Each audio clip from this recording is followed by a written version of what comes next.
Good morning बच्चों, कैसे हो आप सब लोग?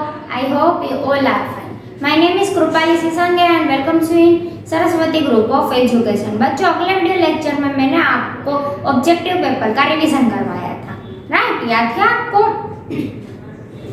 उसके बाद मैंने आपको कहा था कि आज इसी दिन आपको 2 वीडियो लेक्चर मिलेंगे, राइट? उन दोनों वीडियो को देखकर आपको एक वर्कशीट मिलेगी होमवर्क में, वो आपको अपनी सीडब्ल्यू में कर लेनी है, राइट? तो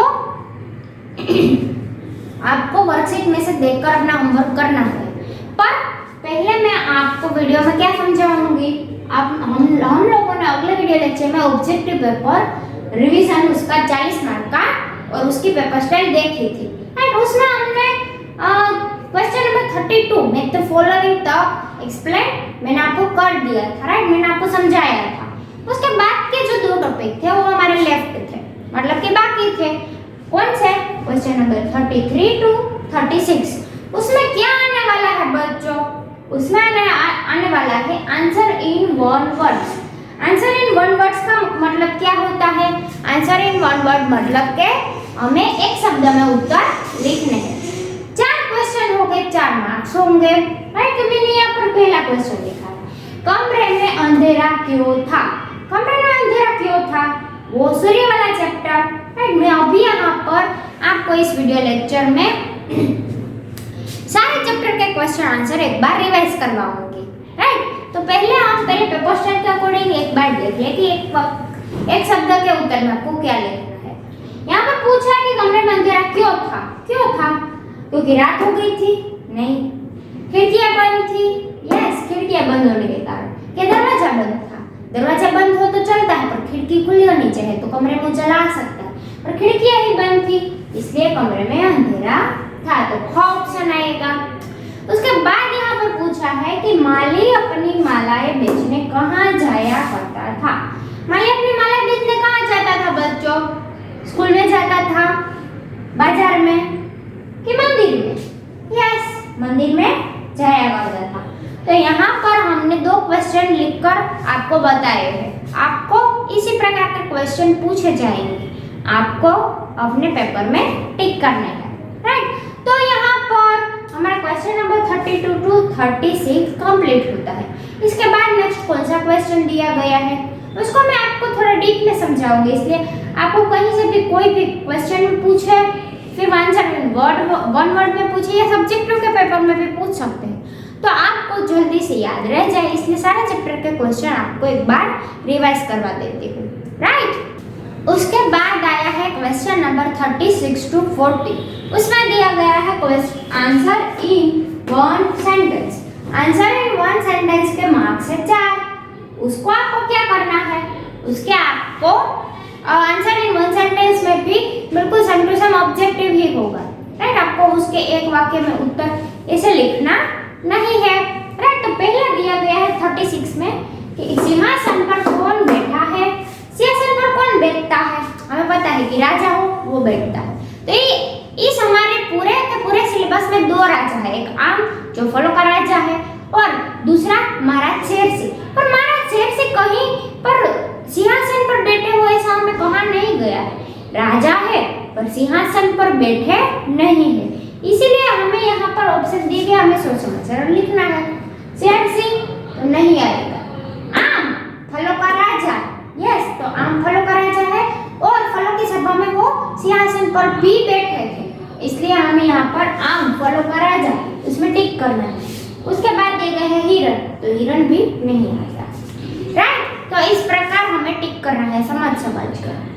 फिर 37 में दिया गया है पेड़ हमारे लिए क्यों जरूरी है? तो यहाँ पर जो ऑप्शन दिए गए बच्चों, आपको लगेगा कि ये सारे ऑप्शन आ सकते हैं, पर हमें चैप्टर में जो दिया गया है वो ही हमें लिखना है। पहला दिया गया क्योंकि पेड़ से हरियाली छा जाती है। पेड़ हमारे लिए जरूरी है क्योंकि उससे हरियाली छा जाती है, तो वो नहीं आएगा। क्योंकि पेड़ जीवन रक्षक होते हैं, यस, पेड़ जीवन रक्षक होते हैं, तो जीवन रक्षक में सारी बातें आ गई। सिर्फ हरियाली छाने से कोई जरूरी नहीं बन जाता, या सिर्फ ऑक्सीजन देने से भी वो जरूरी नहीं बन जाता, पर जीवन के रक्षक में सब कुछ आ जाता है, इसलिए हमें टिक करना है ख ऑप्शन कि क्योंकि पेड़ जीवन के रक्षक होते हैं, राइट। तो यहाँ पर मैंने 2 क्वेश्चन आपको आंसर इन 1 सेंटेंस के समझाए, बाकी का मैं आपको ओरली ही पूछ लेती हूँ, मैं ही आंसर बताऊंगी क्योंकि आप लोग तो यहाँ पर हो नहीं, राइट। तो पहला क्वेश्चन मैं आपको पूछती हूँ कि जापान की मुद्रा क्या है। जापान की मुद्रा कौन सी थी बच्चों?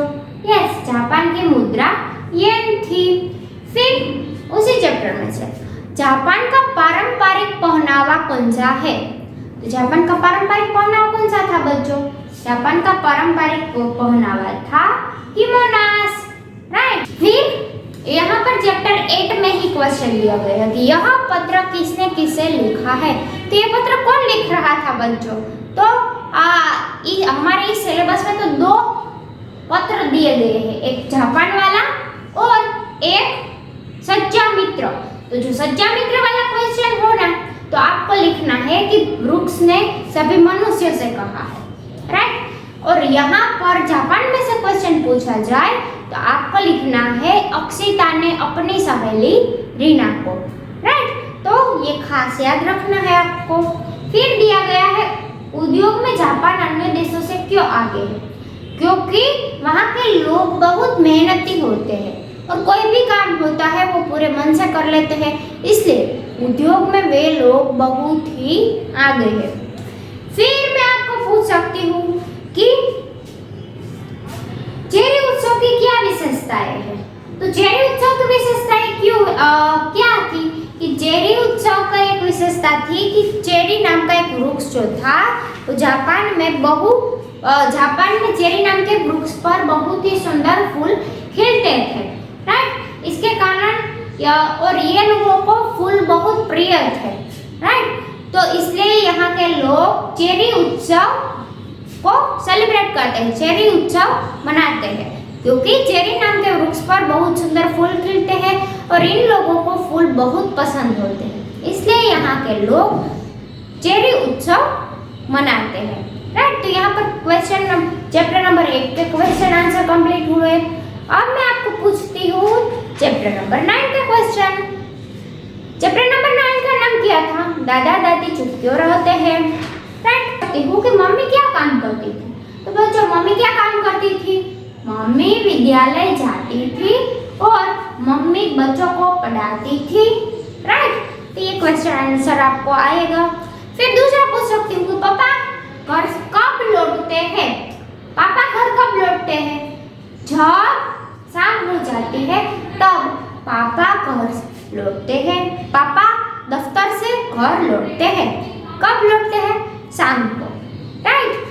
फिर मैं आपको पूछूं कि हम स्कूल से आकर क्या करते हैं? तो हम स्कूल से आकर होमवर्क करते हैं, फिर अपने दोस्तों से खेलने जाते हैं, राइट। तो इस प्रकार आपको आंसर याद होने चाहिए। क्वेश्चन आंसर एक बार आपको रिवाइज करवा दूं तो आपको अच्छे से याद रह जाएंगे।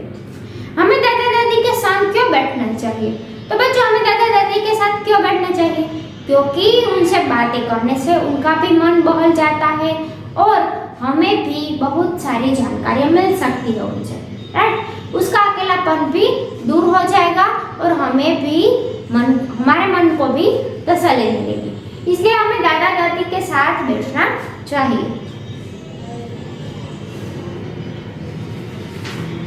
फिर आता है चैप्टर नंबर 10, उसका नाम क्या था? मेरा गांव। तो बच्चों मैं यहाँ पर आपको पूछती हूँ विवेक और भव्या कहाँ रहते हैं? विवेक और भव्या कहाँ रहते थे बच्चों? तो विवेक और भव्या विदेश रहते थे, राइट। वे विदेश से यहाँ पर आए हुए थे अपने दादाजी के घर, राइट। तो दादाजी उसको ट्रेन में बिठा कर अपने गांव ले जाते हैं, फिर पूरे गांव की सैर वे लोग बैलगाड़ी में बैठकर करते हैं, राइट। फिर रेलगाड़ी पर चढ़कर बच्चों को कैसा लगा? रेलगाड़ी पर चढ़कर बच्चों को बहुत मजा आया, राइट।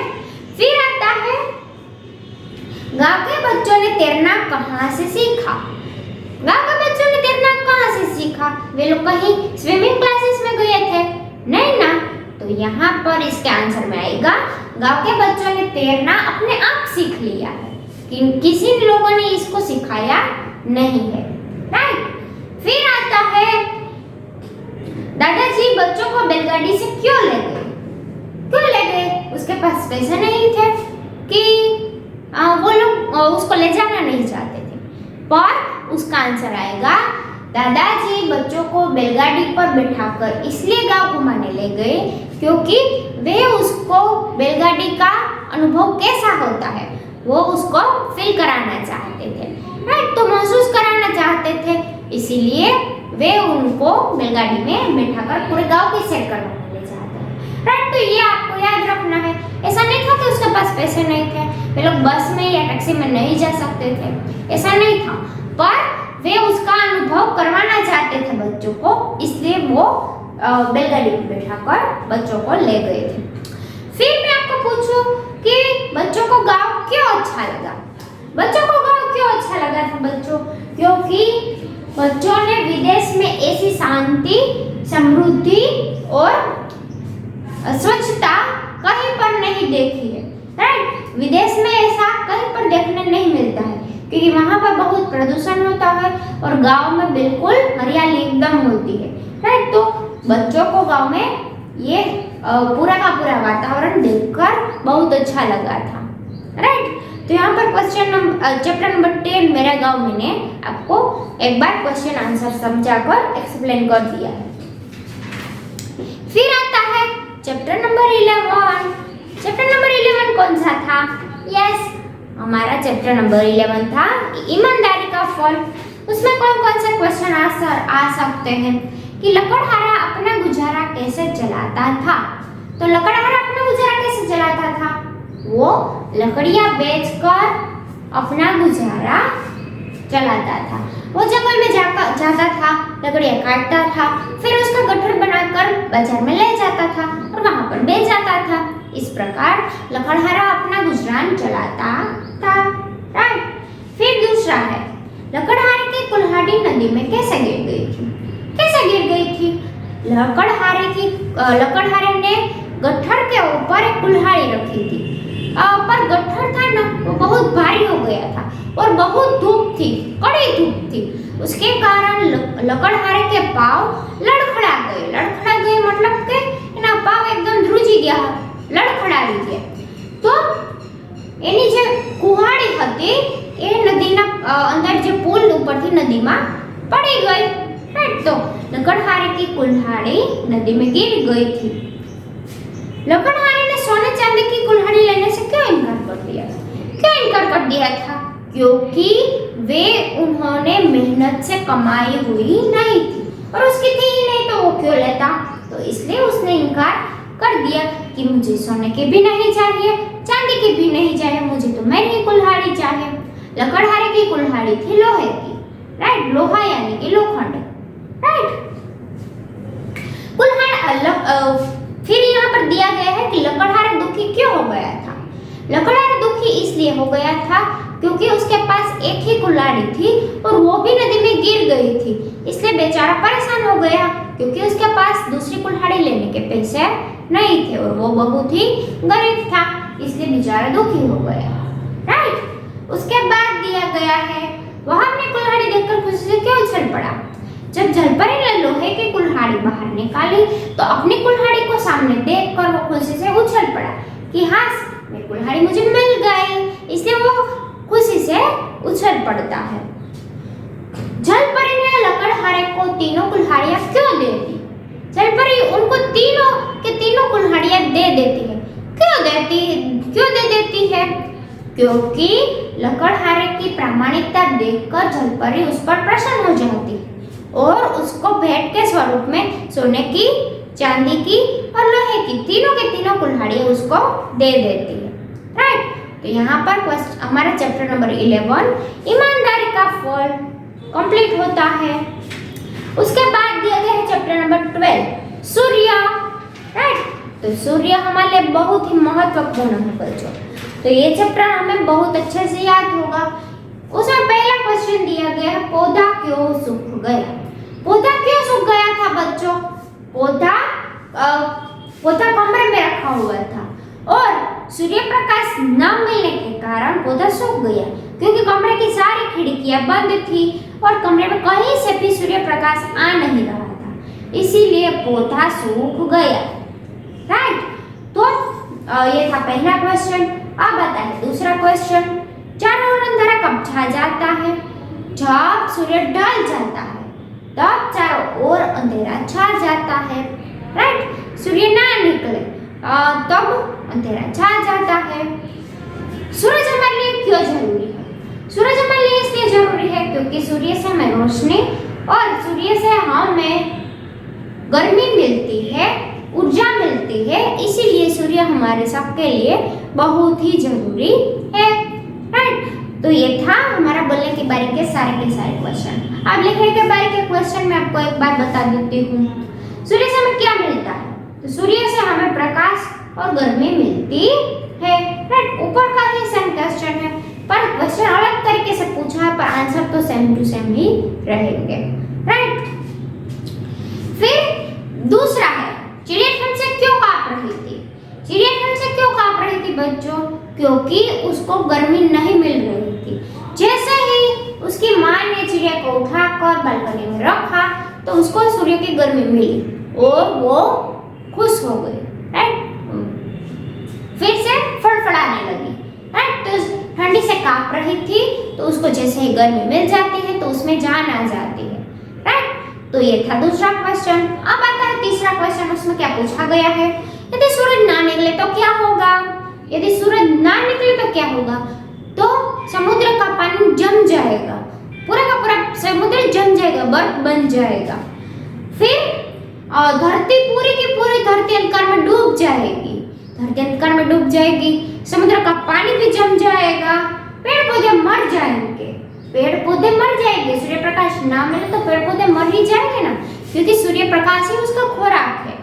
राइट, तो सूर्य प्रकाश की हाजिरी में ही वे लोग अपना खुराक बनाते हैं और उससे ही उसको पोषण मिलता है। तो यदि सूर्य ना निकले तो पेड़ पौधे सभी मर जाएंगे और धरती पर जीवन ही समाप्त हो जाएगा। हमारी धरती पर जो जीवन है ना वो पूरा का पूरा समाप्त हो जाएगा। तो सूर्य हमारे लिए बहुत ही महत्वपूर्ण है। राइट, तो यहाँ पर हमने चैप्टर नंबर 12 के भी सारे क्वेश्चन समझ लिए। उसके बाद दिए गए हैं चैप्टर नंबर 13।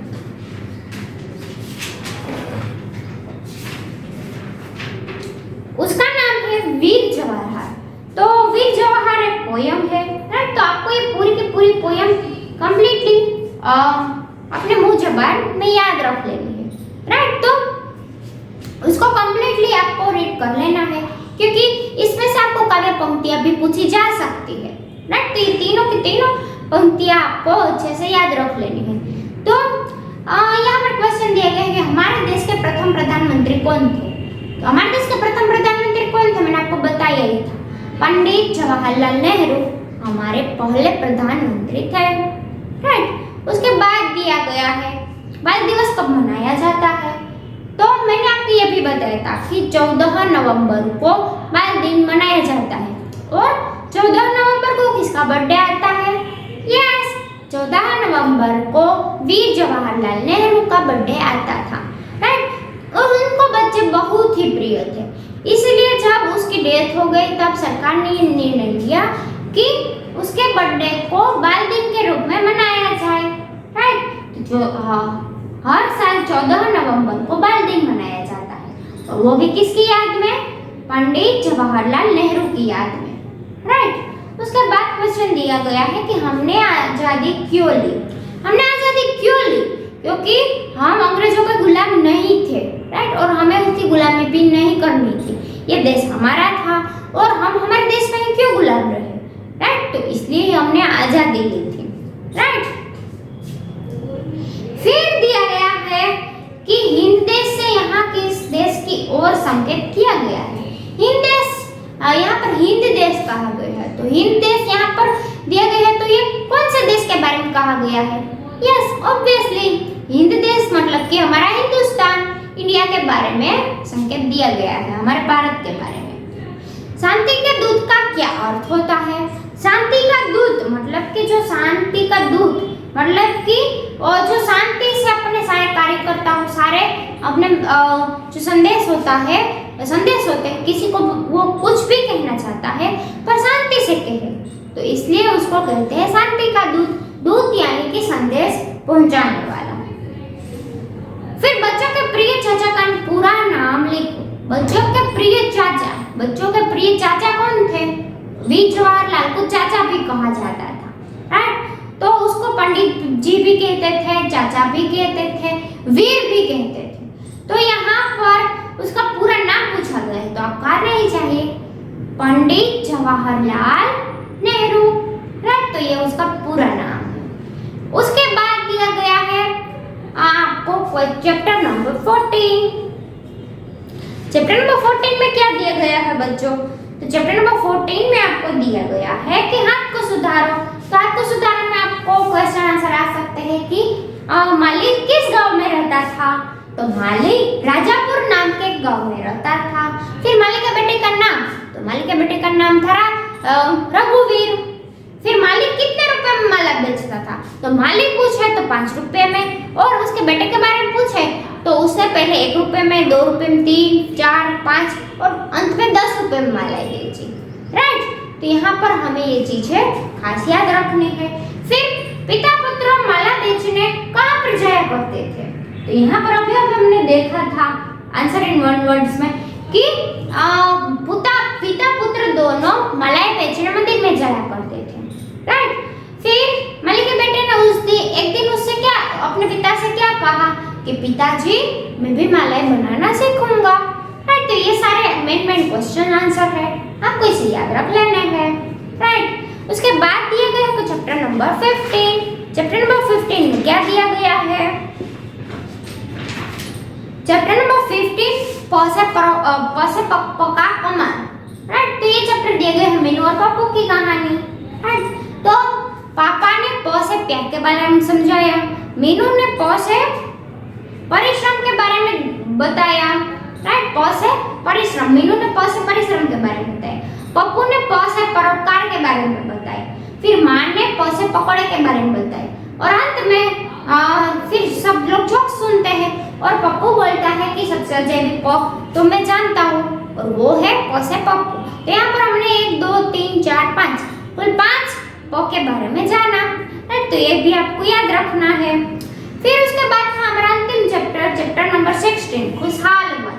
उसमें सभी प्राणियों के नाम आपको याद रखने हैं। डांसिंग मोर, महाराज शेर सिंह, कुटकुट गिलहरी, फिर छुटकी बंदरिया, चतुरलाल बंदर, बुद्धूराम भालू, राइट? डिक्कू गधा, राइट? ये सभी प्राणियों के नाम याद रखने हैं। और 2 कंपनी की शुरुआत हुई थी, फोकिया मोबाइल कंपनी और वो जंगल में खुली थी, और दूसरी महाराज शेर सिंह टीवी चैनल शुरू करने वाले थे, रंगीला टीवी चैनल का शुरुआत होने वाली थी, राइट? तो यहाँ पर हमने सारे के सारे चैप्टर का एक बार फास्ट ठीक है देख लिया है, राइट? तो ये आपको सारे के सारे चैप्टर्स रीड कर लेने हैं, हाँ, क्योंकि इनमें से ही आपके एग्जाम में आने वाला है। तो इसके लिए आपको अपनी टेक्स्ट बुक, अपनी अभ्यास पुस्तिका और अपनी CW तीनों को रीड कर लेना है, राइट? तो अब मिलते हैं अगले वीडियो लेक्चर में सब्जेक्टिव पेपर के रिवीजन के साथ। तब तक के लिए बाय बाय।